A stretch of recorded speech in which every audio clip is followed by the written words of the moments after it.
as long as. It can be used to express a condition that must be met for something else to happen or to indicate the duration of something. તેનો ઉપયોગ એવી શરત વ્યક્ત કરવા માટે થઈ શકે છે કે જે કંઈક બીજું થવા માટે પૂરી થવી જોઈએ અથવા કંઈકની અવધિ સૂચવવા માટે.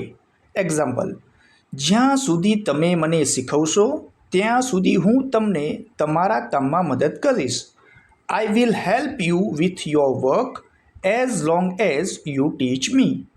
જ્યાં સુધી હવામાન સરસ હોય ત્યાં સુધી અમે બીચ પર જઈ શકીએ છીએ. We can go to the beach as long as the weather is nice. જ્યાં સુધી ગ્રાહકો છે ત્યાં સુધી દુકાન ખુલ્લી રહેશે.